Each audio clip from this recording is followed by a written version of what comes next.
Dia nggak cari hikmah. Apa yang dia cari? Ilahi anta maksudi. Yang tujuan dia yang nurunin sakinah. Yang nurunin. Kenapa kalimatnya bukan nazzala tapi anzala? Oh, itu ada rahasianya. Kalau nazzala itu berproses dia sampai sekarang. Tapi kalau anzala sekali turun, sekali orang percaya kepada Allah, selama-lamanya kolbunya pasti tenang. Nah, inilah kata Imam Abul Hasan Asy'ari. Menjadi closing kita, dan itu menjadi akidahnya Imam Syazili. Apa kata Imam Asy'ari? Al-iman la yazidu wa la yanqus. Imam Ahlus Sunnah nih. Iman yang di kolbumu tidak akan naik, tidak akan turun, dia tenang. Itu yang disebut kolbu yang sudah tenang. Tetapi mazahirul iman, penampakan iman seperti wiridan, seperti sholat, seperti amal-amalan zahir, itulah yang bertambah, itulah yang berkurang. Bapak saudara yang makan Allah, ini yang mau kita capai. Yang dimaksud Allah telah di hikmah pertama, yang engkau cari itu Allahnya. Seandainya tidak diturunkan ketenangan, masih nyembah Allah enggak? Benar. Tapi kalau ada murid cari ketenangan, dia amalkan zikir gurunya, dia tidak tenang, maka dia tinggalkan gurunya.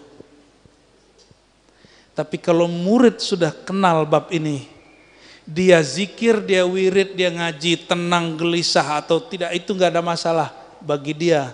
Yang dia cari Allah, bukan ketenangan. Ya, ini masih koma. Kalau sholatnya tidak khusyuk,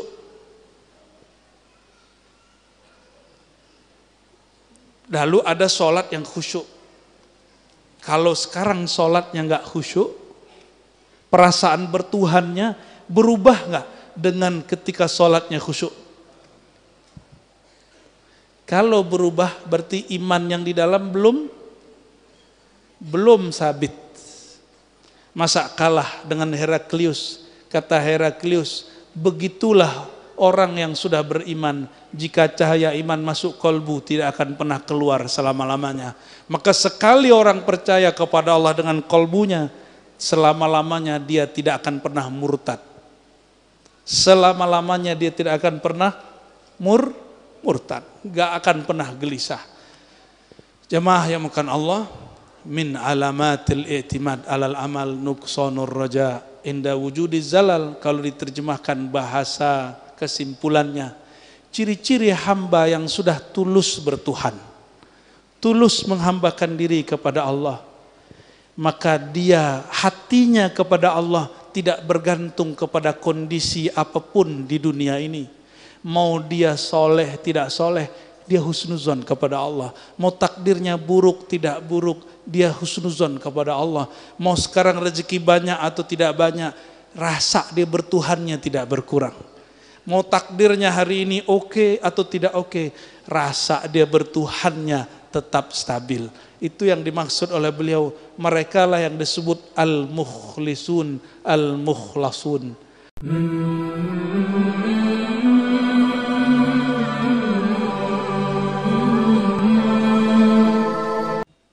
Alhamdulillahil hakim alladhi 'allamana bil hikam. Asyhadu an la ilaha illallah wa asyhadu anna Muhammadan 'abduhu wa rasuluh. Allahumma salli wa sallim wa barik ala sayyidina Muhammad. Allahumma salli wa sallim wa barik ala sayyidina Muhammad. Allahumma salli wa sallim wa barik ala sayyidina Muhammad wa ala alihi wa ashabihi wa li baitihi wa dhurriyyatihi ajma'in. Amma ba'du, Allahumma akhrijna min zulumatil wahmi wal jahli ila al ma'rifati wal ilmi wa min al bughdi ila al hubbi wa min at tafarruqi ila al wahdati, amin ya rabbal alamin. Puji syukur kepada Allah.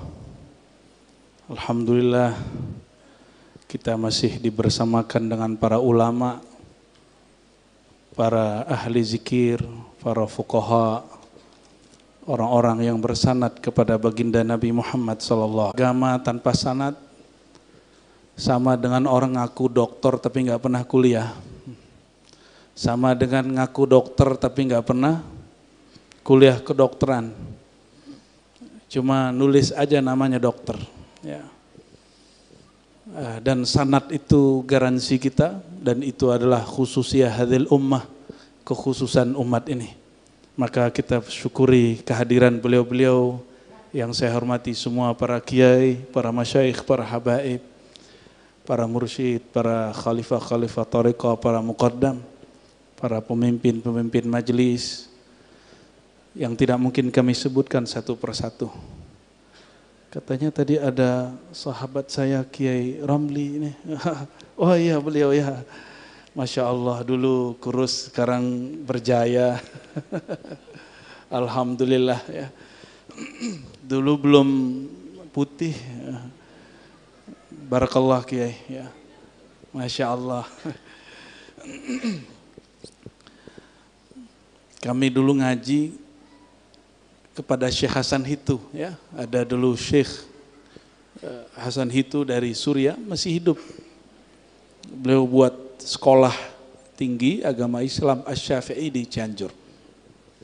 Sayang nggak dibuat di Jakarta, dibuatnya di Cianjur. Itu yang ngajar rata-rata orang Suriah. Mereka Syafi'i, Asy'ari, bertasawuf. Ya. Sayang adanya di Cianjur. Kalau di Jakarta, ramenya bukan main itu. Ya. Taib. Di depan saya ada kitab favoritnya antum semua ini. Kitab Al-Hikam. Ya.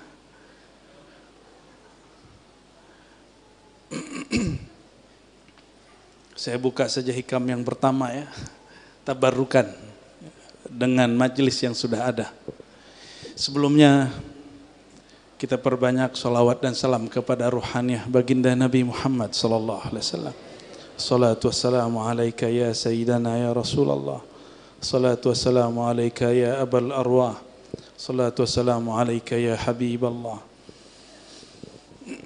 Dan mari kita baca surah Al-Fatihah untuk Imam Nutailah Sekandari, para aulia-aulia negeri ini, para mursyid-mursyid di negeri ini, para ulama-ulama, habaib, para kiai yang berjasa mengisi keislaman di negeri ini. Lana walahum al-Fatihah. Bismillahirrahmanirrahim. Iyyak na'budu wa iyyak nasta'in. Shiratal ladzina an'amta 'alaihim ghairil maghdubi 'alaihim. Kitab Al-Hikam Bapak Ibu bukan kitab yang rumit. Yang penting tahu cara bukanya. Sama kitab fikih itu tidak rumit, yang penting tahu cara bukanya. Sama juga kitab hadis tidaklah rumit, yang penting tahu tekniknya. Saya diprotes banyak, Kiai, kenapa kamu buka hikam? Itu kan rumit. Yang ngomong ahli fikih. Saya bilang, bagi saya kitab fikih yang rumit, Kiai. Kenapa? Dari kecil saya ngaji hikam. Baru kuliah saya ngaji kitab-kitab fikih berat. Seperti Al-Ashbah wa Nazair ya. Kita tes dulu ya. Di luarnya tes. Sahih gak?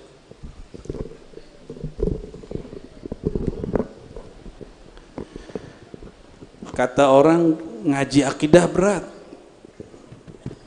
Berat kalau nggak tahu cara bukanya. Dulu ada Abah Anom di Suryalaya. Salah satu muridnya buka ilmu tasawuf di TV.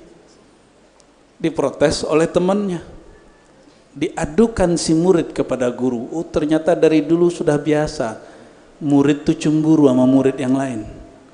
Diadukanlah si murid kepada guru. Ternyata di kitab-kitab kita baca sama. Si murid diadukan oleh murid yang lain. Diadu.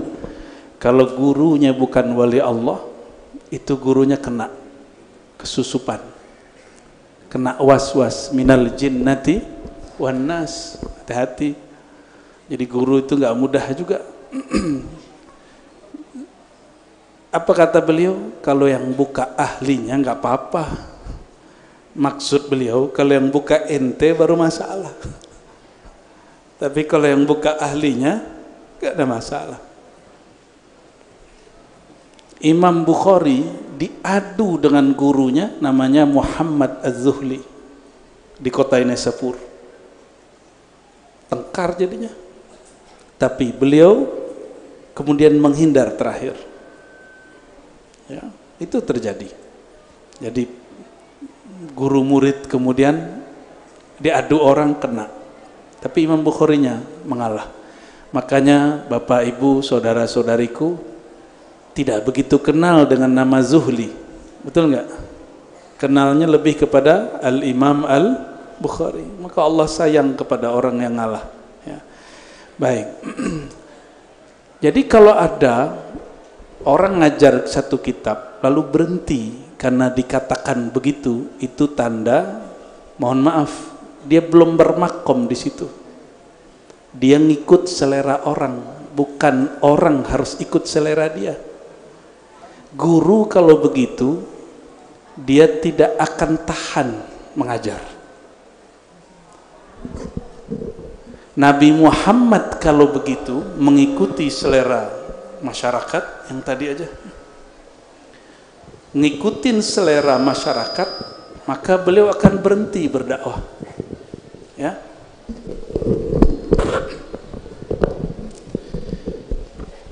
Nah, disinilah perlu seorang guru itu sebelum jadi dai, muallim, perlu melatih kolbunya untuk bersih dari syirik khafi. Syirik khafi itu lebih dahsyat dari riya yang kita bayangkan. Riya itu ru'yatul amal, kata Imam Ghazali, melihat diri beramal. Lebih dari itu. Riya itu kalau yang standar hubbul madah, yang paling menakutkan bagi orang bukan itu. Senang dipuji itu biasa. Kalau riya senang dipuji rata-rata kita lolos.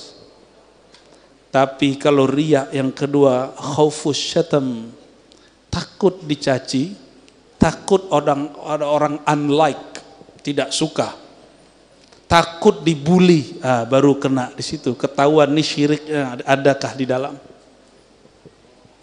Saya yakin para kiai, para muallim, para ustadz, para jamaah pernah melakukan sesuatu, terus apa kata orang? Kamu nggak khawatir nanti diserang fulan? Kamu nggak khawatir nanti dikritik fulan? Jika itu bikin goyah, itu di kolbunya masih ada selain Allah. Hati-hati. Ya, latihan tauhid lagi kepada ahlinya. Ilmu tauhid di sini bukan ilmu jidal, bukan munazarah, tapi ilmu zauq, ilmu tauhid yang diwariskan oleh Sayyidul Arifin, Imamuna Abul Qasim Junaid Al-Baghdadi. Ya, yang beliau katakan, awwalu ibadatin, ibadah pertama itu adalah ma'rifatullah, mengenal Allah, bertauhid kepada Allah. Itu ibadah pertama, bukan sholat. Jadi harusnya orang tua ingatkan anak pertama bab tauhid dulu, bukan sholat dulu. Kalau sholat dulu beban, tapi kalau si anak sudah tahu bab tauhid, sholat itu nggak jadi lagi berat, ringan.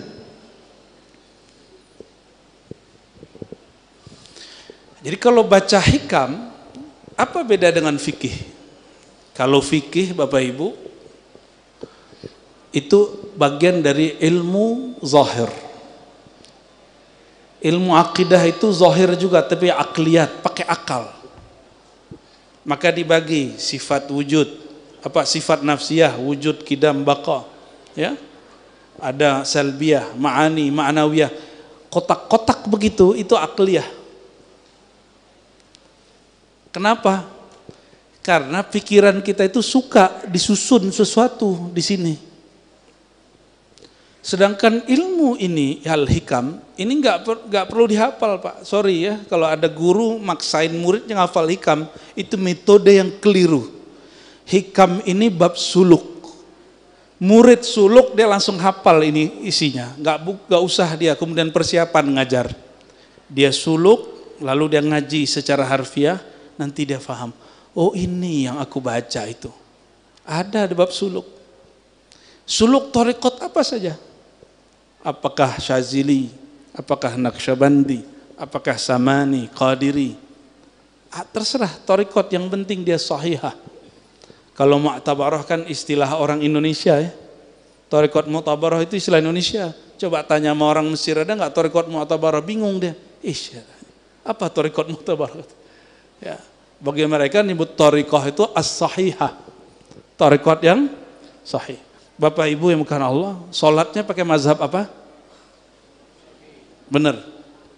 Benar nih. Benar. Itu sholat yang zahir.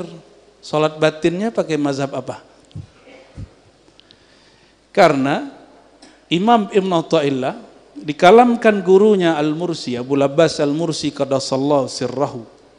Beliau makomnya jangan ditanya, bagi kita mimpi ketemu Nabi itu spesial, bagi beliau itu norak.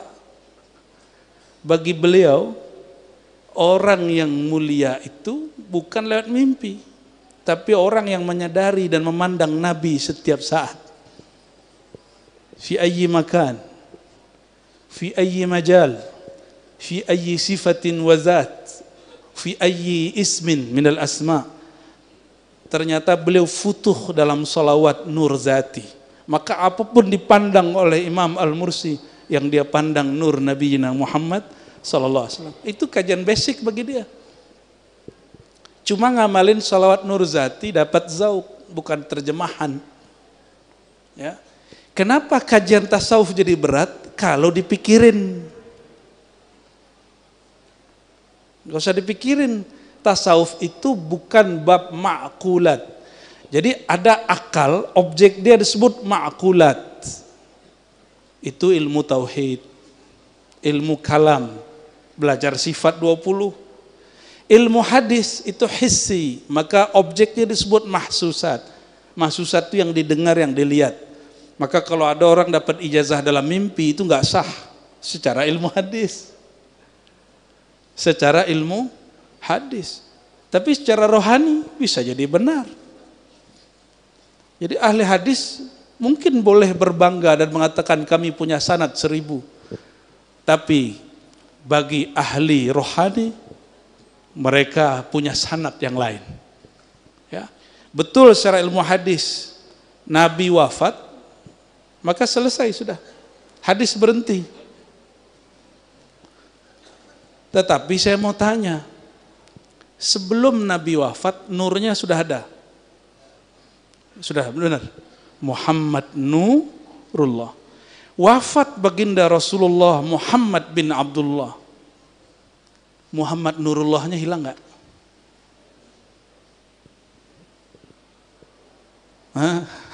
Gimana? Sayyidina Muhammad bin Abdullah itu tanazzul namanya. Kalau taroki ditarik ke belakangnya Muhammad Nurullah, ditarik ke belakangnya Ahmad Ruhullah. Itu kalau ditarik-tarik ke belakangnya. Dia juga. Ketika meninggal Sayyidina Muhammad bin Abdullah, Muhammad Ruhullah, Muhammad Nurullahnya masih ada nggak? Dulu belum ada Sayyidina Muhammad sallallahu alaihi wasallam. Nabi Adam bertawassul dengan Nabi Muhammad sallallahu alaihi wasallam. Itu tawassul dengan siapa? Muhammad Nurullah. Nurnya. Karena fisiknya belum ada. Ya, fisiknya belum ada.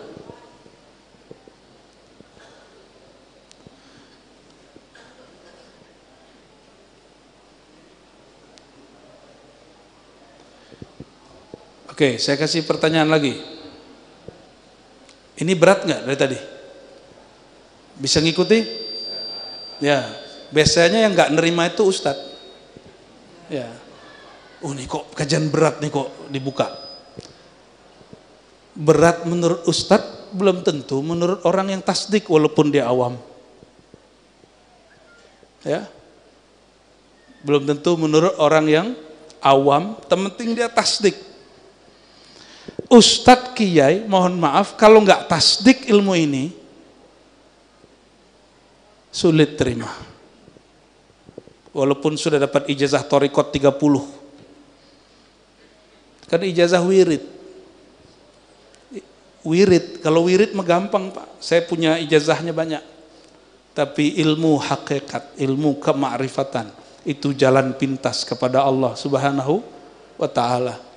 Antum pilih duduk sama ulama atau wiridan 70.000, pilih.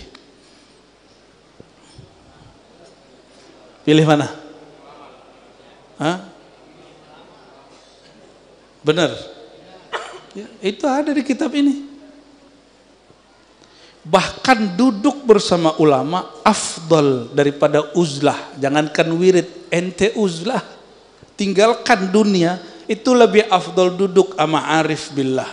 Tapi ulamanya arif, bukan ulama yang merendahkan ilmu ma'rifatullah. Makanya al-isnad minad din itu penting, berguru itu penting. Karena kalau gurunya tukang ejek ilmu ma'rifat, nanti muridnya tukang ejek. Kalau gurunya suka merendahkan, apa itu? Nanti dia suka begitu juga. Jadi benar-benar hati-hati ya. Berguru itu memang hati-hati. Ya. Sekarang Muhammad Nurullahnya masih ada nggak? Benar. Serius. Ya. Terus kenapa antum harus minta mimpi ketemu Rasulullah? Ya. Nggak perlu mimpi ketemu Rasulullah kalau sudah melihat secara hakikat. Orang yang masih minta mimpi itu orang awam. Mohon maaf. Orang mimpi itu, ilmu mimpi sudah dijelaskan oleh ahli neurologi, gelombang otak. Ahli otak. Jadi otak itu bergelombang. Ya, kita nggak usah sebut dengan istilah kedokteran, pakai istilah ulama ahli zikir. Ala bidzikrillah tatmainnul qulub. Ketahuilah hanya dengan menyebut nama Allah kalbu jadi tenang. Coba tanya sama dokter atau pakar ilmu neurologi itu, orang tidur mimpi itu gelombang otaknya tenang atau bergerak kencang? Dia tenang. Rasulullah SAW itu gelombang otaknya tenang ketika beliau sedang sadar, maka beliau melihat yang dilihat orang dalam mimpi. Ulama wali Allah, arif billah, itu gelombang otaknya sampai tenang padahal matanya melek. Makanya dia bisa lihat yang gak dilihat oleh mata ini. Nggak perlu belajar ilmu aneh-aneh, cukup tenangkan kolbunya, maka nanti dia akan lihat yang tidak dilihat oleh mata ini, tapi dilihat oleh basirah, dilihat oleh basirah. Maka orang yang bermimpi itu hanya buah di dalam jaganya, dia sudah jatuh cinta kepada Rasulullah SAW. Maka ketika dia tertidur, cinta itu bergerak. Bisalah dia melihat baginda Nabi Muhammad SAW. Tidak hanya baginda Nabi Muhammad SAW, arwah para nabi, arwah para aulia bisa ketemu. Makanya kakek gurunya Ibnu Athaillah namanya Abul Hasan Asy-Syadzili. Apa kata beliau? Saya berguru kepada Jibril tuh. Antum bisa percaya nggak beginian? Ada di kitab Lataiful Minan, kitab standar itu di tasawuf. Apa kata beliau? Aku ngaji kepada Jibril, ngaji kepada malaikat, ngaji kepada arwah-arwah, bahkan ar-ruh al-akbar. Saya awal baca kitab itu agak ngeri juga bacanya. Tapi setelah kita kemudian mengkomparasikan ilmu agama, ilmu kedokteran, kan ilmu ini sama dari Allah semua. Barulah kita faham. Ibnu Athaillah As-Sakandari ini kolbunya sangatlah tenang. Saya mau tanya Pak, ini pernah saya tanyakan kepada orang-orang di luar. Kitab ini ditulis sebelumnya di kolbu guru atau di kertas yang ada di lemari guru? Sebelum buku ditulis, ilmunya di mana? Di kertas yang lain atau di kolbu guru? Maka untuk memahami kitab Al-Hikam mesti pakai kolbu. Mesti pakai kolbu. Jadi ini ilmu kolbu. Jadi cara supaya memahami satu kitab itu mudah, pahami dia dengan kuncinya. Jangankan ini, anggap ilmu itu rumah, ada pintunya. Kalau kita punya rumah 2 pintu, salah kunci kebuka nggak? Padahal masih satu rumah. Oke, saya ulangi. Punya rumah nggak? Oke, ada pintu di rumah. Bentuk pintunya sama, bentuk kuncinya mirip, cuma beda giginya sedikit. Bisa buka nggak? Ini dia ilmu. Ilmu apa saja. Antum mau bicara ilmu apa saja setelah ini boleh. Yang penting tahu cara bukanya. Mau bicara fikih, mau bicara filsafat. Katanya filsafat haram. Kalau haram filsafat, haram belajar matematika. Karena matematika itu ilmu yang muncul dari ilmu filsafat. Ini pada belajar matematika nggak? Ya, kayaknya nilainya 4 ini. Ya. Adakah ilmu di alam semesta tidak bersumber dari Allah? Ada nggak? Semua ilmu bersumber dari yang ada. Orang berilmunya tidak amanah. Nah, makanya ada orang gunakan zikirnya untuk membunuh orang. Santet, tapi islami kata dia. Santetnya soleh. Ya, pakai hizib. Ngeri kali. Itu ciri-ciri orang dapat istidraj. Apa kata dia? Kalau ada orang ganggu aneh pasti hancur. Nah, ada orang ngomong begitu? Ada orang ngomong begitu? Ente kena istidraj.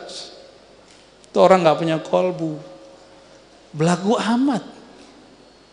Ada orang ganggu kita hancur dan dia bangga. Orang mau ganggu aneh mati, tuh dia sedih bangga. Apakah Rasulullah begitu? Enggak. Rasulullah SAW enggak begitu. Bapak Ibu yang bukan Allah, selama ini orang ngaji tasawuf, mohon maaf identiknya wirid. Wirid itu hanya 1% dari tasawuf. Ijazahan itu cuma 0,0 sekian persen daripada tasawuf. Tasawuf itu ujungnya cuma 1.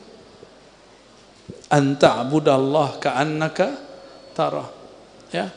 Ta'buda itu terjemahan harfiahnya menyembah. Tapi kalau terjemahan Sayyidina Abdullah bin Abbas, anta'rifa, engkau mengenal Allah seakan-akan melihatnya.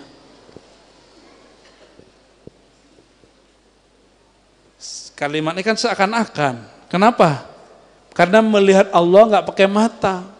Kenapa melihat Allah nggak pakai mata? Karena Allah bukan fisik.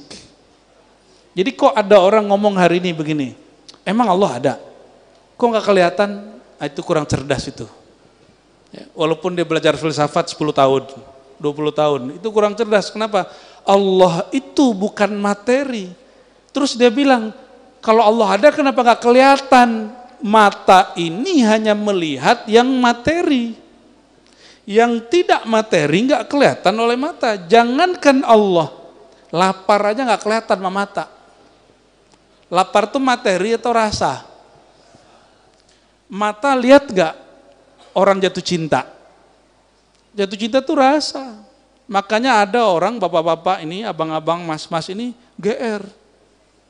Dikira orang senang sama kita, padahal dia senang main samping kita. Salah lihat. Pernah kejadian nggak? Ya, korban patah hati ini ya. Jadi mata dia hanya melihat yang fisik. Allah tidak dilihat dengan yang fisik kecuali af'alnya Allah.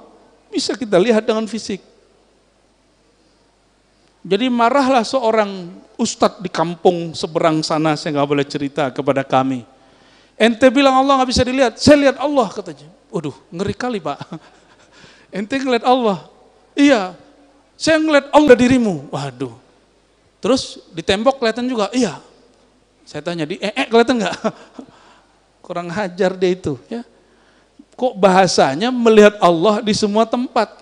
Itu bahasa begitu nggak pas. Yang pas itu ra'aitu fi'lallah.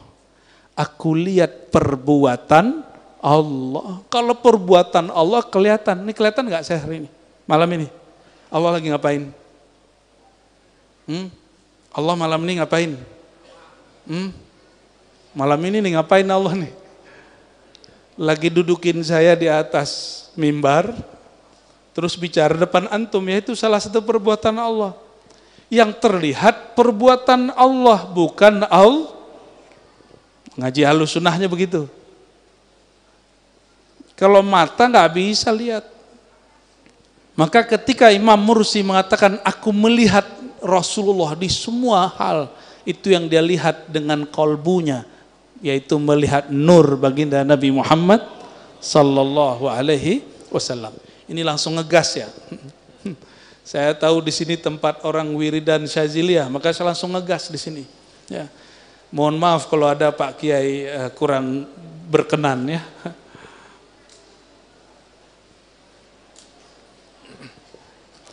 Jadi belajar tasawuf bukan diakal-akali. Orang yang mengakal-akali tasawuf dia akan mentok, nanti bilang tasawuf itu ribet. Ya. Sama ahli fikih belajar ilmu hadis, kata dia ribet. Hadis saja harus dipretelin. Emang kalau ribet terus tak berhenti? Kata ahli hadis, ahli tasawuf itu ribet. Masa percaya sama kalam dalam mimpi? Kata siapa? Ahli. Akhirnya setelah itu muncullah ahli hadis plus sufi. Dia ahli hadis plus sufi. Contoh, ada yang kenal Imam Kusyasy? Orang Betawi ngasih nama anaknya Kosasih. Ah, itu dari Kusyasy. Imam Kusyasy, imam di Madinah, itu megang 40 tarekat dan dia muhaddis. Sanad hadis saya ke beliau. Beliaulah ya, kita ngambil sanad melalui guru-guru kita, ada yang disebut ilmu maratib as-sab'ah, martabat 7. Itu dari ahli hadis. Gak ribet. Ya. Maka Bapak Ibu yang dimuliakan Allah, ilmu tasawuf itu tidaklah sulit kalau dibuka dengan kuncinya. Kuncinya ilmu tasawuf apa? Cuma 2 geriginya.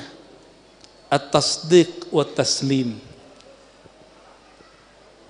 Apa kuncinya? Tasdiq, taslim.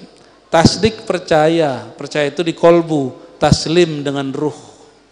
Ruh itu menyerahkan total kepada Allah Subhanahu wa ta'ala. Maka ilmu tasawuf bukan ilmu akal, bukan juga ilmu fisik. Ilmu tasawuf bukan bicara wiridannya berapa.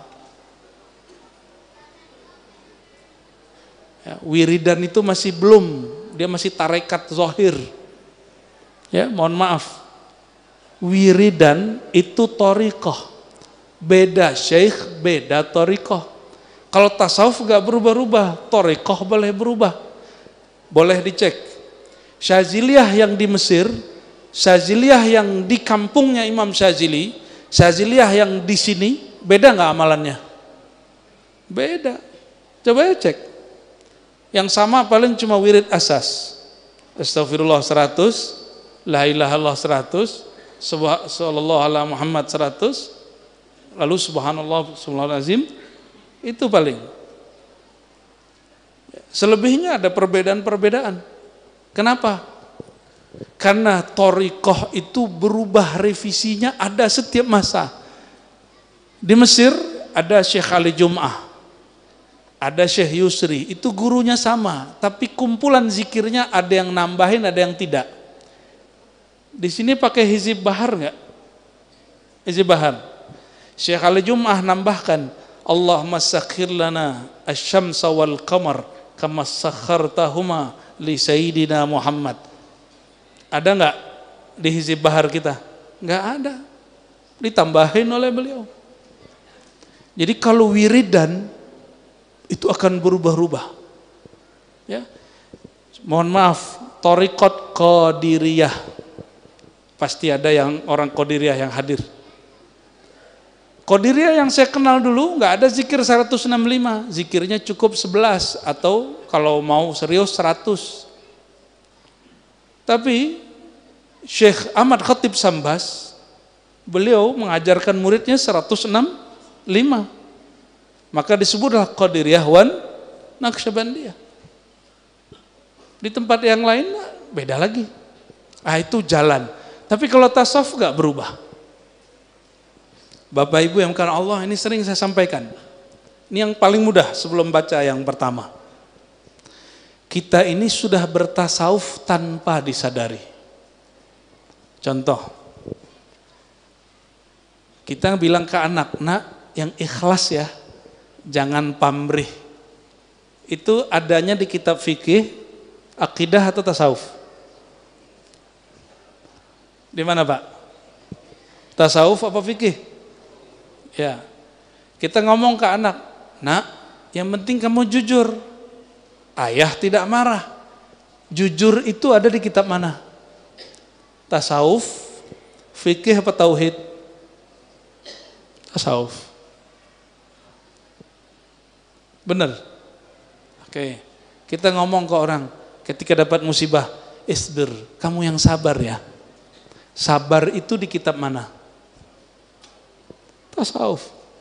Berarti hari-hari kita sudah terus kenapa antum tidak mengkaji tasawuf kepada sumber aslinya? Itulah sebabnya saya agak khawatir ya, agak kecewa. Justru yang menjauhkan umat dari tasawuf itu ustadz-ustadz juga. Ya, semoga ustadz yang hadir, kiai yang hadir tidak begitu. Ya. Sepakat? Sepakat ya? Baik, kita masuk ke hikam nomor pertama. Bismillahirrahmanirrahim.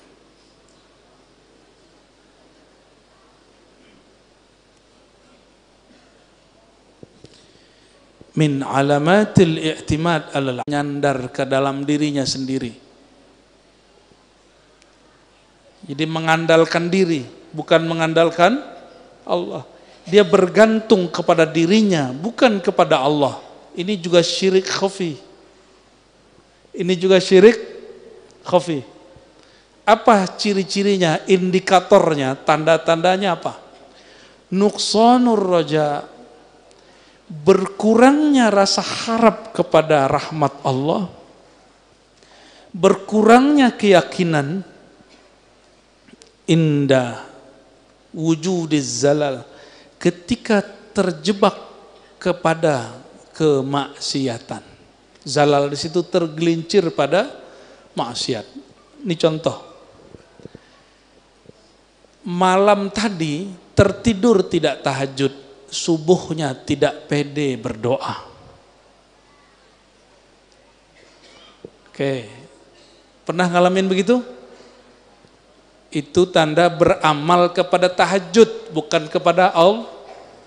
Emang Tuhan saat tahajud dengan Tuhan saat kita nggak tahajud sama atau beda? Sama nggak? Beneran nih? Bener nih? Kalau lagi haji umroh, yakinnya apalagi depan multazam, yakin doanya dikabulkan. Tapi kalau lagi di Mampang, doanya nyangkut di pohon. Rasanya begitu. Kenapa? Begitulah Ustadz. Kalau saya lagi di Mekah, rasanya Allah dekat. Emang kalau di Mampang Allahnya lain? Allah di Masjid Al-Istiqmal, benar? Allah yang di Masjid Nabawi, Masjid Al-Haram sama atau beda? Benar. Serius. Terus kenapa Allahnya berubah-ubah? Allahnya yang dekat atau antum yang menjauh? Jangan-jangan. Yang ada, kalau antum di Mampang, suasana hatinya tidak fokus. Sehingga terasa jauh. Kenapa? Amalnya sedikit. Ya. Kalau lagi di Masjidil Haram, amalnya banyak. Saya mau tanya, mohon maaf. Emang Allah akan melihat kedekatan seseorang melalui amal yang belum tentu diterima itu? Itu amal antum di sana juga belum tentu diterima, di sini juga belum tentu diterima, sama kok. Haji umroh, haji sekali seumur hidup wajibnya, umroh juga sama. Sedangkan sholat berapa kali sehari? Harusnya orang habis sholat lebih yakin dia daripada habis haji. Kenapa? Haji cuma sekali Pak, wajibnya. Kalau sudah haji sekali, yang keduanya sunat apa wajib? Kalau habis sholat zuhur kemarin, besok sholat zuhurnya wajib nggak? Ya, teman saya ada yang agak nggak tahu keblinger tuh apa ya. Udah sholat zuhur belum? Udah kemarin. Udah sholat isya belum? Udah kemarin. Kita serius, dia canda. Bapak saudara bukan Allah. Kenapa ada hadis begini? Salasu da'awat la turad. Ini hadis sahih. 3 doa yang tidak pernah ditolak. Nomor 3-nya, dan ini disetarakan dengan 1 dan 2. Orang puasa, shaimun hatta yuftir, sampai dia berbuka. Yang kedua, imamun adl. Yang ketiga, mazlum, doaul mazlum wa in kana kafiron, doa orang dizolimi meskipun dia kafir. Nih perhatikan, orang kafir dizolimi, dia lupa kalau dia lagi kafir itu. Jadi ada orang ateis disiksa sama orang, apa dia? Semoga Tuhan menyiksamu kembali, padahal dia ateis. Lupa kalau dia ateis. Ya. Ada dosen kita di Ciputat dulu, ya, dosen dari dosen kita juga malah nggak percaya takdir, tapi nggak dapat rezeki anak, keceplosan, mungkin ini sudah takdirku. Ujung-ujungnya balik. Alam bawah sadar dia begitu. Cuma gagah-gagahan kalau di kampus kan keren kalau bilang takdir gak ada, ya kan? Min alamatil i'timad alal amal nuqsanur raja' inda wujudiz zalal. Ciri-ciri orang yang imannya itu masih akan naik turun, belum imannya itu subut, tetap. Kalau dia tidak soleh, keyakinannya berkurang. Kalau dia soleh, keyakinannya mantap. Sepertinya kebanyakan kita diajarkan begitu. Banyak-banyak beramal supaya doanya mustajab. Emang kalau nggak beramal, doa nggak mustajab. Tuh orang kafir gimana? Dizolimi, doanya mustajab. Wa in kana kafiron, meskipun dia kafir. Ini hadis begini kan menunjukkan ada asrar di situ. Ada asrar di situ. Apa asrarnya? Allah itu gak bergantung sama amal orang. Allah itu bergantung dengan zonnya orang. Itu kaidah ada di Sahih Bukhari. Ana inda zanni abdi.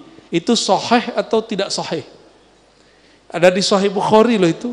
Allah berkalam dalam hadis qudsi, Aku berdasarkan zonni abdi, bukan inda amali abdi, bukan berdasarkan amal zahirnya hambaku. Hati-hati, ini masih koma. Kalau begitu gak usah tahajud dong. NTPA namanya itu ya. Gak begitu memahaminya. Masih ingat ada ungkapan an-niyah afdal minal amal. Ada itu? Kerja hati, amal hati namanya niat, itu lebih tinggi daripada amal jawareh, amal tubuh. Makanya Allah itu mengatakan celaka bagi orang yang sholat karena baru zohirnya.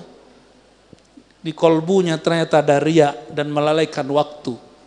Sang waktu itu adalah Allah Subhanahu. Jadi kalau disebut alladzina hum an salatihim sahun, mereka terhadap sholatnya mereka lalai. Sholat itu kan berkait dengan waktu. Waktu itu ad-dahru, Allah lah sang waktu. Maka orang ingat waktu pasti ingat Allah. Jadi zikir itu enggak hanya subhanallah, subhanallah. Orang ingat waktu. Al-waktu inda ahlillah. Al-waktu inda ahlillah.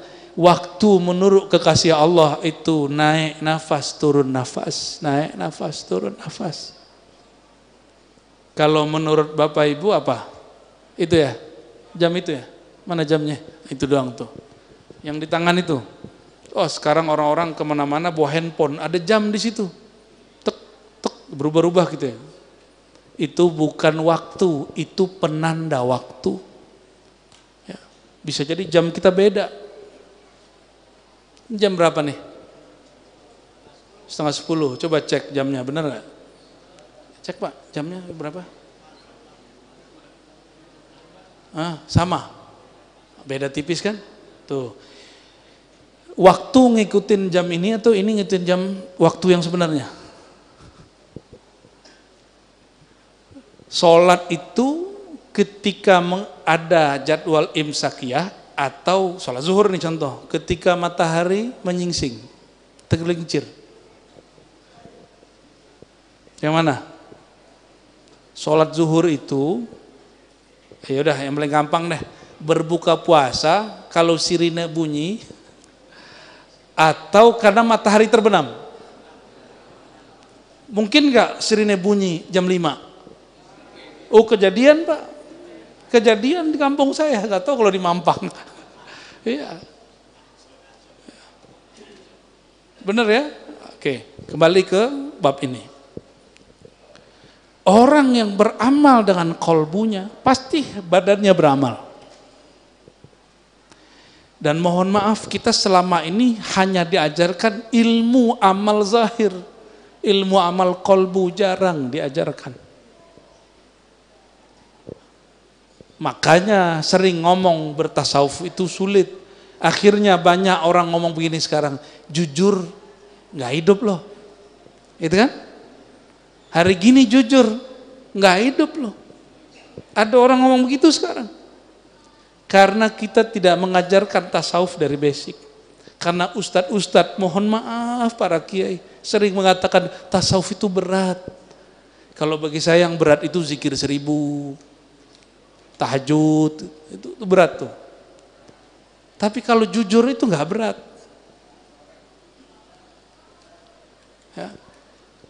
Selama ini yang antum bayangkan tasawuf wirid, ya kan? Bener. Itu belum ujung tasawuf, itu baru jalan menuju tasawuf. Nah, orang udah rame tuh, karena kalau dalam jalan ini nanti ada tour leadernya, namanya mursyid. Mursyidnya meninggal tengah jalan, berebut jadi sopir, berebut jadi tour leader. Maka Imam Sya'rani mengatakan hati-hati terhadap bab kemursidan, bab pemimpin majelis, pemimpin zikir. Di situ nanti syaitan bisa masuk. Hati-hati, di situ ada egois, ada orang berebut di situ. Ya, sudah banyak, dan itu bukan hanya terjadi di Indonesia. terjadi dari masa ke masa.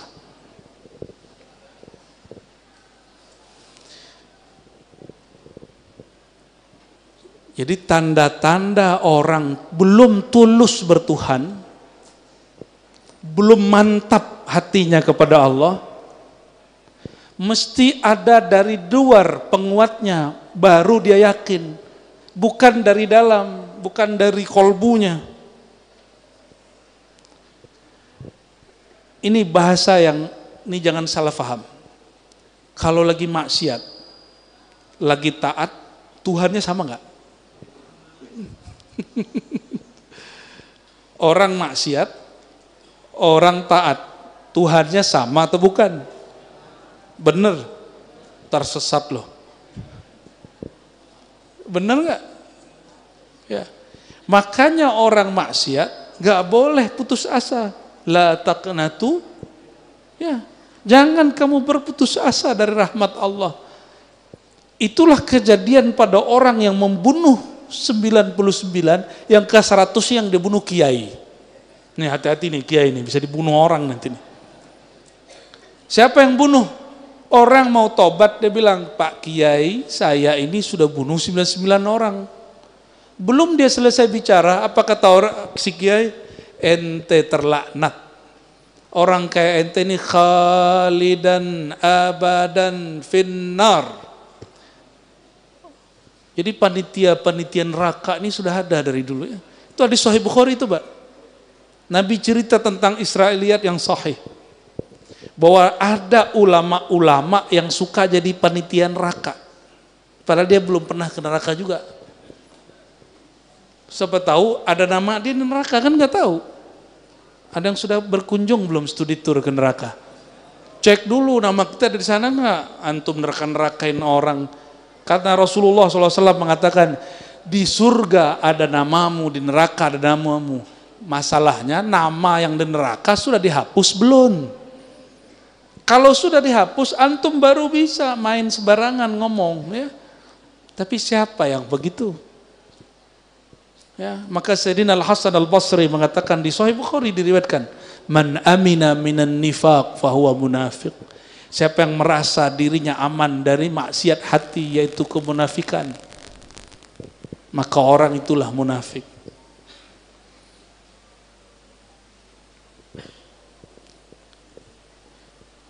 Oke, pertanyaannya diulang lagi ketiga kali nih. Tuhan saat maksiat, Tuhan saat taat sama atau bukan? Benar. Tuhannya penyihir dengan Tuhannya ahli bertauhid yang berdoa dengan zikir sama atau bukan? Terus kok bisa penyihir lebih ampuh daripada ahli zikir? Karena si penyihir yakin ahli zikir sibuk sama angka. Belum, kurang 3. Ijazah dari 2 aneh harus sekian, kalau kurang nggak ampuh. Sibuk sama angka. Padahal angka itu cuma membantu frekuensi kolbu. Mungkin di angka sekian sama lisannya sejalan dengan kolbunya, itu yang disebut dengan muwafaqah.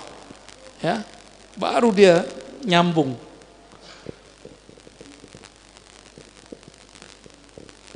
Jadi gimana? Orang ahli sihir, mantranya sihir, dengan wiridnya ahli zikir, Tuhannya sama nggak? Benar. Sekarang ada orang nggak berzikir, juga tidak bermantra dengan sihir. Tuhan dia masih sama nggak dengan yang berdua tadi? Sama. Tuhannya Nabi Muhammad SAW dengan Tuhannya iblis sama nggak? Benar. Cuma mereka beda jalan.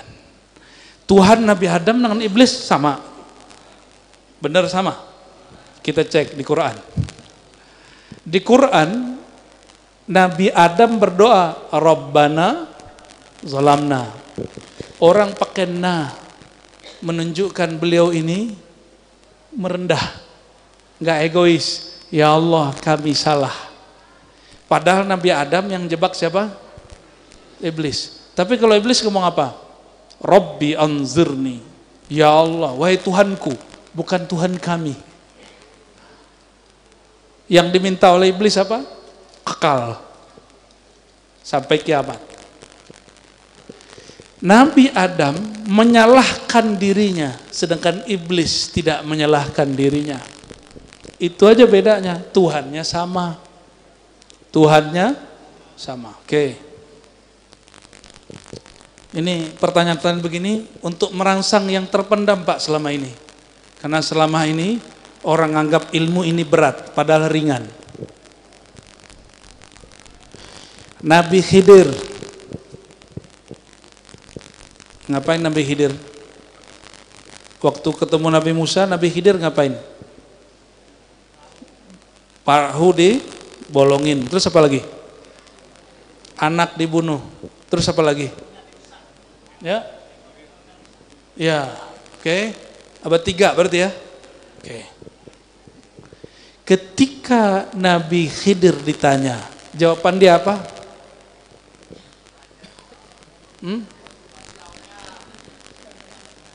Oh bukan. Jawaban dia tentang ilmu hakikat ini. Wa ma fa'altuhu. Gimana ayatnya? Tidaklah aku melakukan itu dari perintah diriku. Tapi nggak nyalahin Allah. Padahal Nabi Khidir, Nabi Musa sama-sama faham bahwa itu hakikatnya adalah Allah. Coba perhatikan, ini adab orang bertasawuf. Walaupun secara hakikat yang mencabut nyawa anak kecil, yang menggerakkan Nabi Khidir itu Allah, yang menggerakkan Nabi Khidir rusak kapal itu Allah, tapi secara adab ahli ma'rifat tidak boleh dikalamkan. Jadi tasawuf itu sederhana, bicara adab. Bicara adab. Jadi ada orang datang kepada saya, apa kata dia? Kata dia nih Pak, Muhammad yang di Madinah itu sudah mati. Ngomongnya begitu. Muhammad yang di Madinah itu sudah mati. Sebanyak tuh orang nama Muhammad di Madinah, yang mana yang dimaksud tuh? Tapi Muhammad dalam diriku masih hidup. Nah, dia ingin bicara hakikat, tapi adabnya nggak dapat. Adabnya nggak dapat. Perlu nggak dia ngomong begitu? Muhammad Madinah itu mati. Seharusnya dia nggak ngomong begitu. Kalau ada Umar, digorok langsung sama Umar itu. Benar nggak? Yang soal ahli marifat, ini bukan di sini ya, yang nonton. Jika ada Umar, ente ngomong begitu, digorok sama Umar. Kenapa? Ma'rifat tuh ujungnya adab. Adab tuh ringan, nggak usah dibicarakan yang begitu. Bicarakan dengan lafaz yang sedikit dikunci. Itulah kuncian. Hikam ini berhasil menguncinya dengan baik. Makanya sampai hari ini kitab hikam ini setelah Al-Quran, Bukhari, Muslim, dalam tasawuf ini yang lebih populer. Ini dengan kitab Ihya itu popularitasnya. Kalau sekarang ini hikam ini orang, mungkin dia paling viral. Entah dia, entah Ihya. Antara dua kitab itu. Ya. Cuma kan nggak ada Pak istilahnya kitab viral kan? Nggak ada. Ibnu Athaillah itu mengajarkan di kitab ini kalau bertasawuf pakai adab. Kenapa? Bedanya iblis dan Adam. Sayyidina Adam alaihissalam Tuhannya Allah. Iblis Tuhannya Allah. Iblis minta enggak beradab, Sayyidina Adam minta dengan adab. Itu aja bedanya. Sama-sama ngomong ma'rifat. Sama-sama ngomong ma'rifat. Nabi Muhammad sudah diizinkan bertemu zatullah. Tapi Sayyidina Muhammad tidak pernah mengatakan ana Allah. Disitulah Al-Hallaj kena.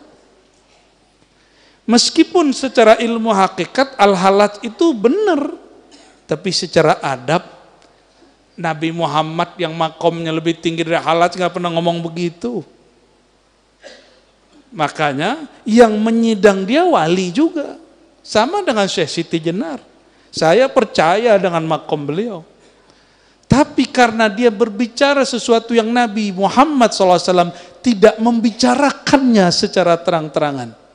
Tapi dia bicarakan. Maka dia kena hukum melanggar adab. Bukan hukum dosa. Bukan hukum sesat. Seperti yang dibayangkan sebagian ahli akidah. Kenapa? Karena Al-Hallaj Syekh Siti Jenar bukan bicara bab akidah. Nah ini rumus kepada kiai-kiai yang masih ngotot bilang Al-Hallaj itu kafir, Syekh Siti Jenar itu sesat. Itu salah kamar. Ini imam bukan bicara bab tauhid versi ahli kalam. Ini imam bicara tauhid versi ahli hakikat.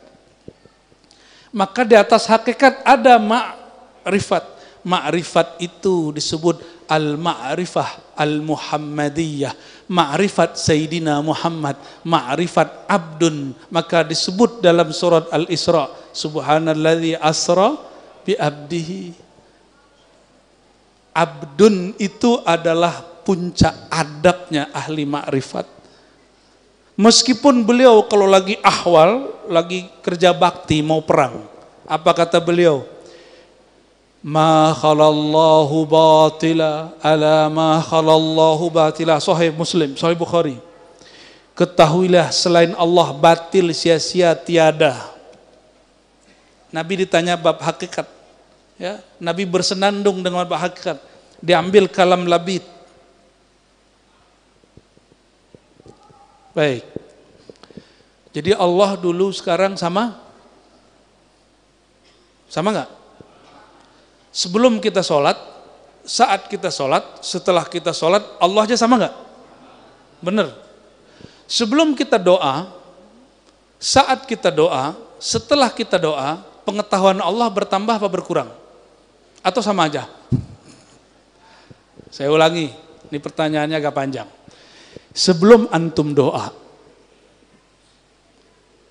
lalu setelah berdoa, pengetahuan Allah tentang hajat antum bertambah atau sama?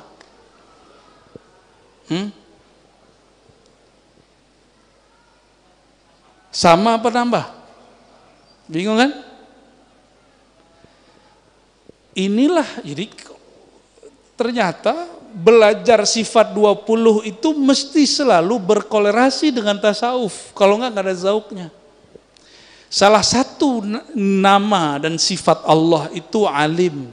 Di sifat ma'ani ilmun. Ma'nawiyah kaunuhu aliman. Benar enggak? Allah itu tahu. Saya tahu karena diberitahu.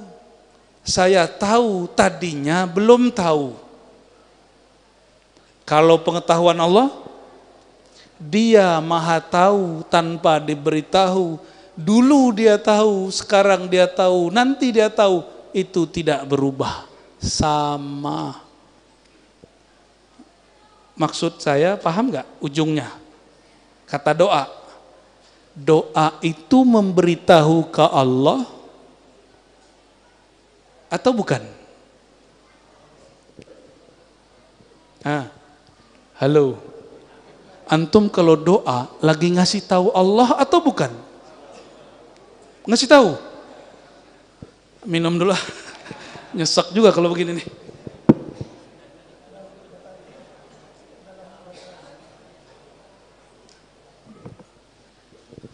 Kita kalau doa, kalau doa, antum doa, itu memberitahu Allah atau bukan? Wah, mulai mikir nih, mulai loading nih. Saya ulangi, Allah maha tahu, sifat ma'ani, ilmun, ma'anawiyah, kaunuhu, aliman. Bagaimana Dia tahu? Bi ghairi wasitatin, wala sababin, wala ta'allumin, wala ta'limin. Allah itu tahu tanpa sebab, tanpa alat, tanpa diberitahu, tanpa belajar. Itu kaedahnya. Oke. Allah tahu nggak dengan hajat yang kita kalamkan dalam doa? Sebelum kita berdoa, bahkan sebelum kita ada. Benar, benar nih. Sebelum antum ada, Allah sudah tahu belum yang bakal dibaca dalam doa itu? Terus doa kita untuk apa? Gak usah doa gitu. Gak usah doa gitu. Jadi doa untuk apa? Ya, ini yang terpendam nih, kecerdasan terpendamnya ini ya. Orang ngaji hakikat ma'rifat pasti cerdas rohaninya. Walaupun di sekolah IQ-nya rendah. Batin dia nanti akan bahagia. Karena itu terpendam, biasa dipukul-pukul terus. Tasawuf tuh rumit. Akhirnya otaknya yang tadinya sudah mulai mau serius, mundur lagi. Ntar belajar tasawuf ente gila. Mau serius, mundur lagi. Kebetulan tetangga ada yang gila, habis talqin sama Syekh Fulan. Ternyata kita kena prank, orang ini sudah gila duluan, baru talqin. Nih saya pastikan, orang yang gila belajar tasawuf, dia sudah gila duluan. Karena saya kan ngajar tasawuf. Dulu kan pernah jadi murid juga. Dan pernah ngelihat ada orang gila belajar tasawuf, lalu orang kampung bilang, "Tono, lihat no, kalau ente belajar tasawuf gila." Emang dia udah gila duluan.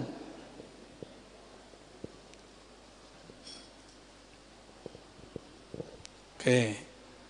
Kalau Allah pengetahuannya sama, dulu, sekarang, dan nanti sebelum kita ada, Allah sudah tahu apa yang mau kita kalamkan, yang mau kita minta. Terus doa itu apa? Bukan memberi tahu, bukan mengingatkan Allah yang lupa, karena Allah tidak pernah lupa. Ini kebanyakan orang awam berpikir Allah itu lupa dengan hajat dia. Allah itu lalai dengan dia. Makanya wajib belajar sifat 20 digabungkan dengan ilmu tasawuf, baru bernilai hafalan sifat 20-nya. Kalau enggak cuma ngapalin isi kitab, zauknya enggak ada, rasanya enggak ada. Oke, kita clearkan benar-benar. Antum doa sekarang untuk apa? Ngasih tahu Allah lagi? Kan Allah udah tahu, ngapain dikasih tahu? Apaan tuh?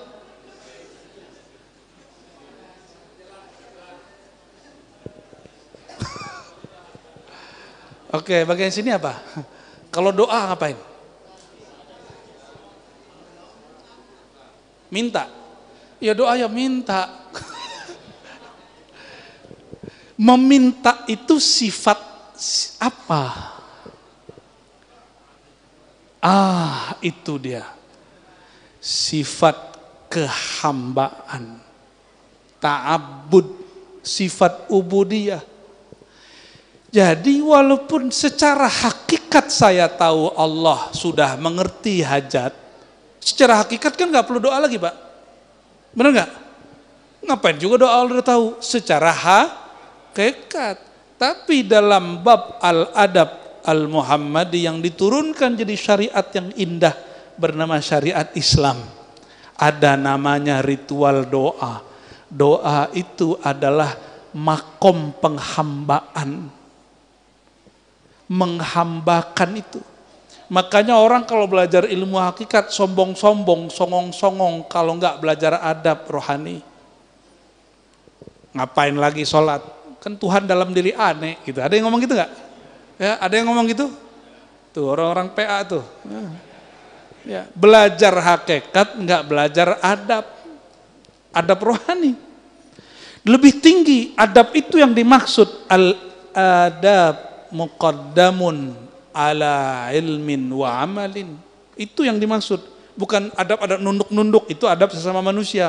Adab tertinggi itu kepada Allah. Itulah tasawuf. Jadi tasawuf itu tidak hanya belajar akidah akhlak yang kita pelajari di sekolah itu. Itu cuma akhlak kepada makhluk. akhlak tertinggi kepada Allah. Jadi sekarang doanya coba dinaikin kelasnya. Kalau ada yang berkeyakinan saya doa ngasih tahu Allah, itu akidah ahlus sunnah atau ahlul bid'ah. Sebelum doa, dia berpikir Allah belum tahu. Terus dia doa, wah ngasih tahu Allah dulu lah. Orang begini akidahnya sesuai dengan ahlus sunnah atau bid'ah? Kalau ahlus sunnah gimana tadi? Allah dulu sudah tahu. Sebelum kita doa, sebelum kita ada, Allah sudah tahu. Terus doa itu apa? Sekedar penghambaan, menghina-dinakan diri di hadapan Allah. Makanya meminta. Meminta itu penghambaan kepada Allah. Nah itu nyambungnya. Antum faham begini, doa satu cukup. Rabbana atina fid dunya hasanah wa fil akhirati hasanah wa qina adzabannar. Udah sampai semuanya itu udah. Cuma orang kalau faham bab begini, dia pakai dalam rohaninya. Dia berdoa, nggak pengen berhenti. Justru tambah suka berdoa. Baru terasa lezatnya meminta. Jadi kenapa sekarang kita kalau berdoa itu kayak maksa? Kerasa kayak dipaksain gitu. Apalagi doanya dapat ijazah dari guru, kata guru. Ini baca 3.000 kali. Dilihat bahasa Arabnya Masya Allah. Tulisannya kayak ular. Ini ijazah dari kiai di Mampang nih ya. Dibacanya berapa kali? 3.000. Bentuknya kayak. Jadi kita ini selama ini sering datang ke kiai yang diminta cuma wirid. Itu beban Pak. Nah di hikam yang sudah sering ngaji hikam, apa kata beliau? Syaikhuka man la yutaibuka. Gurumu bukan yang suka membebanimu, membuat kamu lelah dengan wirid riyadhah. Gurumu adalah orang yang membuat semua wirid, semua mujahadah, semua riyadhah menjadi mudah. Dia sama-sama zikir 1000. Bagi yang pemburu wirid jadi beban. Bagi orang yang sudah kenal ilmu hakikat dan adab, 1000 itu jadi asik. Zikirnya sama, tapi rasanya beda. Makanya kalau belajar di YouTube, dapat zikir 1000 ijazah online, dengan ketemu kiai, lalu disebutkan rahasianya, itu 1000 yang dari YouTube itu rasanya berat, yang dari kiai rasanya ringan. Itu energi orang ketemu. Bapak Ibu yang bukan Allah, saudara-saudariku, yang tadi itu berat atau biasa aja? Menurut saya sih biasa aja.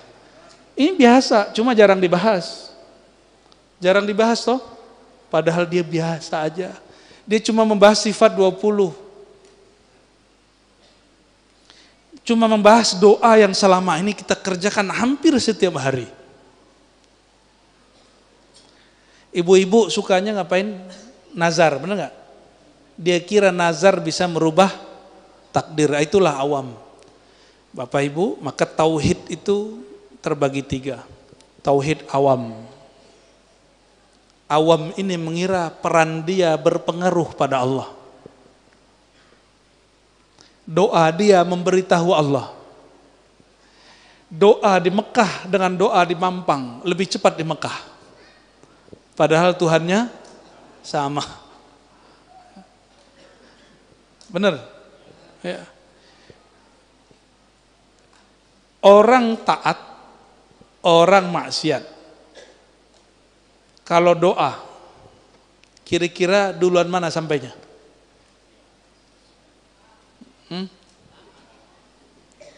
Lah sama-sama nyampe. Emang Allah jauh dari orang berdoa? Allah jauh nggak dari orang berdoa? Sejak kapan Allah jauh? Sejak kapan Allah jauh?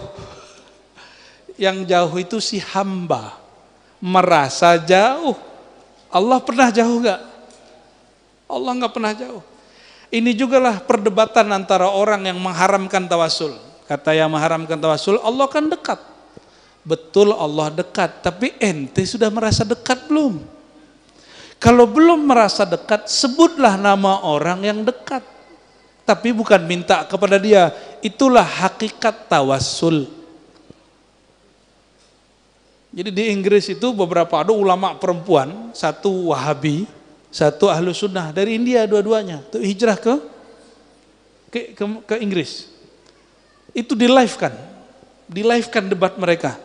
Apa kata si ulama perempuan Wahabi ini? Untuk apa kamu bertawassul? Innallaha qarib. Allah itu dekat. Ud'uni astajib lakum. Ya. Berdoalah, pasti aku jawab. Apa kata yang Ahlu Sunnah, yang perempuan? Betul, ayat yang kamu baca benar. Masalahnya bukan Allah dekat. Masalahnya apakah rasa dekat itu ada di hatimu? Karena rasa dekat itu belum muncul di dalam hati, maka sebutlah nama hamba Allah yang dekat, Sayyidina Muhammad sallallahu alaihi wasallam, Syekh Abdul Qadir Jilani, Abul Hasan Syazili, Bahauddin Naqsyabandi, terus sebut saja. Yang suka tawasul, saya mau tanya ini survei langsung. Minta ke Syekh Abdul Qadir atau minta ke Allah? Berarti tidak syirik. Jadi kasih tahu sama mereka yang bilang tawasul itu syirik, ya. Nah, kembali ke sini. Nah, ini bagian. Ini sampai jam berapa nih, Pak?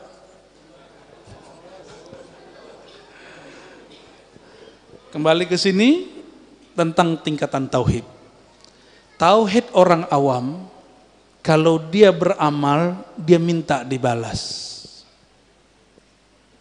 Itu orang. Sahkah iman orang awam? Sah. Saya nggak sepakat juga dengan orang-orang sok hakikatan bilang ente belum nyembah Allah. Ada yang ngomong gitu, Pak. Ya, ente belum sah karena awam, karena masih minta pahala. Ada yang ngomong begini sama kita, saya ini tidak harap surga, nggak takut neraka. Beneran? Itu kita tunjukin api takut dia. Aneh tongolin amplop agak tebelan dikit ngelirik. Katanya nggak harap surga. Kita bawa nih santri kita yang agak cantikan. Apa yang terjadi? Matanya melotot, ngeliatin. Di sorga itu isinya begitu-gitu. Jadi ngomong tidak harap surga dan neraka, tapi giliran kita bawa baru sedikit bau-bau surga, sudah melirik. Nah, ngaji hakikat tapi tidak sesuai adabnya. Bapak Saudara makan Allah, kita tidak pernah menolak imannya orang awam. Iman mereka sah, ibadah mereka sah. Tapi mau selama-lamanya awam, nggak apa-apa, nggak nyantri, Pak. Yang penting kolbunya nyambung dengan Allah. Kalau nyantri ada waktunya 7 tahun, kalau sama Allah mesti sampai mati. Ya, saya sudah nyantri 20 tahun kata orang. Nyantri, kalau ke Allah nggak bisa ngomong gitu. Saya sudah bertuhan kepada Allah 20 tahun, sekarang nggak. Bisa nggak? Nggak bisa. Oke. Maka mesti naik kepada tauhid yang kedua. Tauhidus salikin, tauhid orang yang sudah mulai bersuluk, menempuh jalan. Para pesuluk ini yang dia cari ketenangan jiwa. Tambah tenang, maka dia cari. Maka orang-orang begini akan pindah-pindah thariqah, pindah-pindah zawiyah, pindah-pindah rubat, pindah-pindah padepokan, ganti-ganti mursyid. Bener? Karena yang dicari apa? Nyari ketenangan. Mulai dari ilmu cakra, aura, apalagi prana, latifah yang 7, latifah sirriyah, qalbiyah, ruhiyah, semua dipelajari. Yang penting dapat ketenangan hati. Dia kira tujuan hidup dia cari tenang. Ini menurut orang pesuluk. Makanya pada doyan amal, doyan wirid. Dikira dengan wirid banyak hati tenang.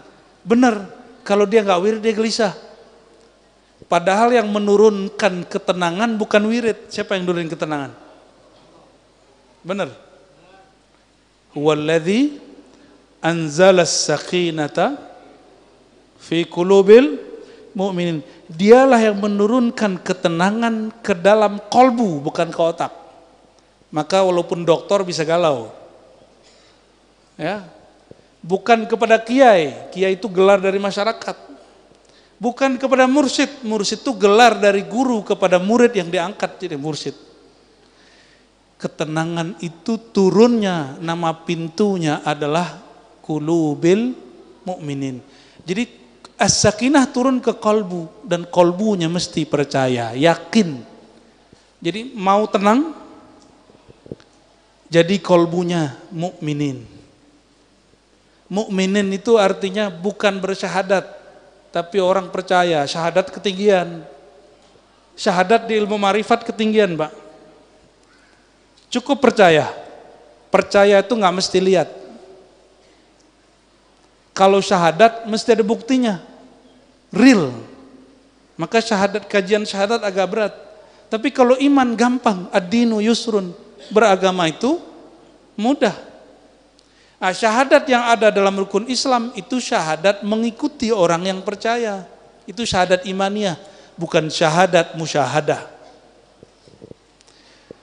Nah, ini bagian terakhir. Tenang itu Tuhan atau bukan?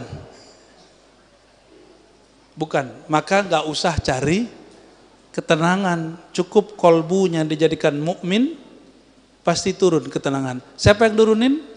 Allah.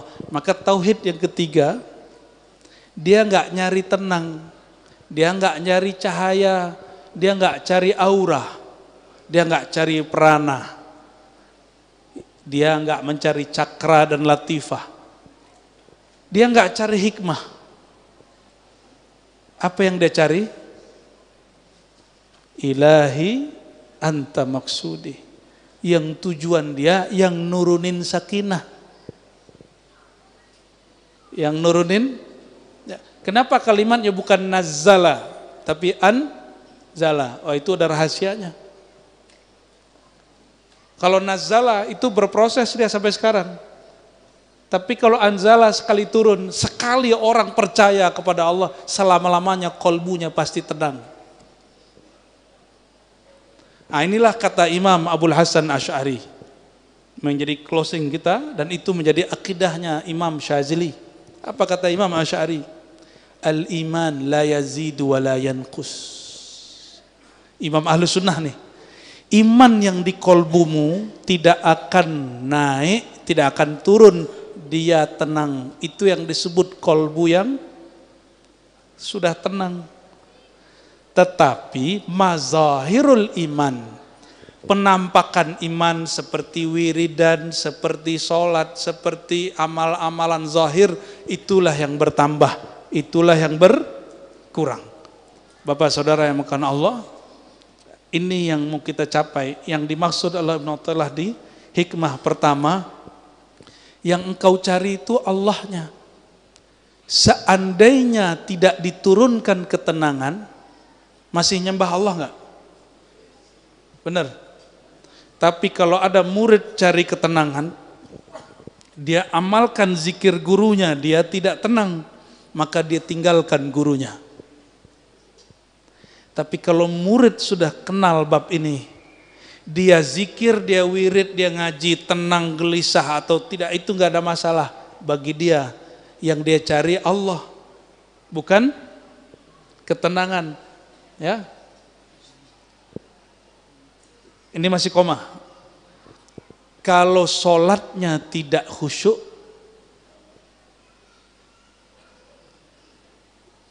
lalu ada sholat yang khusyuk. Kalau sekarang sholatnya nggak khusyuk, perasaan bertuhannya berubah nggak dengan ketika sholatnya khusyuk?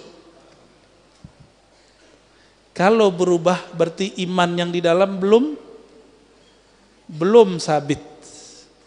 Masa kalah dengan Heraklius? Kata Heraklius, begitulah orang yang sudah beriman, jika cahaya iman masuk kolbu tidak akan pernah keluar selama-lamanya. Maka sekali orang percaya kepada Allah dengan kolbunya, selama-lamanya dia tidak akan pernah murtad. Selama-lamanya dia tidak akan pernah murtad, gak akan pernah gelisah. Jemaah yang makan Allah, min alamatil i'timad alal amal nuqsanur raja inda wujudi zalal. Kalau diterjemahkan bahasa kesimpulannya, ciri-ciri hamba yang sudah tulus bertuhan, tulus menghambakan diri kepada Allah, maka dia hatinya kepada Allah tidak bergantung kepada kondisi apapun di dunia ini. Mau dia soleh tidak soleh, dia husnuzon kepada Allah. Mau takdirnya buruk tidak buruk, dia husnuzon kepada Allah. Mau sekarang rezeki banyak atau tidak banyak, rasa dia bertuhannya tidak berkurang. Mau takdirnya hari ini oke atau tidak oke, rasa dia bertuhannya tetap stabil. Itu yang dimaksud oleh beliau, mereka lah yang disebut al-mukhlisun, al-mukhlasun. Semoga Allah jadikan kita hamba-hamba yang mukhlisun dan mukhlasun. Amin ya rabbal alamin. Barangkali itu sudah jam 10 ya. Dan saya baru pulang dari Kepulauan Riau, belum sempat istirahat juga ya. Insyaallah jika ada masa kita berjumpa kembali. Subhanakallahumma wa bihamdika asyhadu an la ilaha illa anta astaghfiruka wa atubu ilaik. Wassallallahu ala sayyidina Muhammad. Assalamualaikum warahmatullahi wabarakatuh.